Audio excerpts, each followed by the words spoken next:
Hi అండి. మీతో స్నేహం మీ కళ్యాణి. ఈరోజు నేను చికెన్ ఫ్రై చేస్తున్నానండి. మసాలా వేసుకొని. ఇందులో పెరుగు గూడా యూజ్ చేశానండి. కావాల్సిన మసాలా దినుసులండి. మొత్తం వేస్తున్నాను. చిన్న కొబ్బరి ముక్క వేసానండి. ఆనియన్స్ కూడా ఎక్కువ యూజ్ చేయలేదు. ఎందుకంటే స్వీట్ అయిపోతుంది కదా కర్రీ. అందుకని మిక్సీ వేస్తున్నాను. ఇది మసాలా పేస్ట్ అండి. చికెన్ ముందుగా నీట్గా క్లీన్ చేసుకోవాలండి. క్లీన్ చేసుకున్న తర్వాత వీటిలో మసాలా పేస్ట్ వేసుకుంటున్నాను. అదిగోటండి మసాలా పేస్ట్ వేసాను.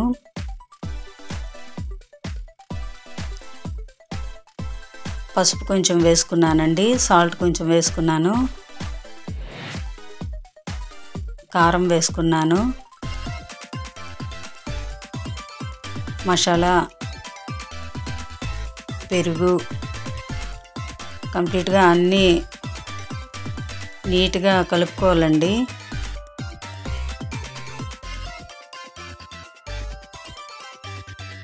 ఇందులో ఆయిల్ కలుపుకుంటున్నానండి. ఎందుకంటే ఇలాగా స్టవ్ మీద పెట్టి అలాగా వేయించుకోవాలండి మనం. మసాలా వేసాం, కారం వేసాం కదండి, చాలా ఘాటుగా ఉంటుంది. ఎవరు తగ్గట్టు వాళ్ళు కారం వేసుకోవాలి. చూడండి వాటర్ అంతా బయటకు వస్తుంది.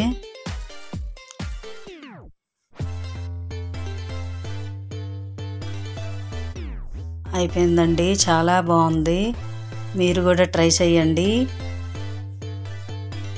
మీకు నచ్చితే లైక్ అండ్ సబ్స్క్రైబ్ చేయండి మై ఛానల్ని. ఓకేనా ఫ్రెండ్స్, బాయ్.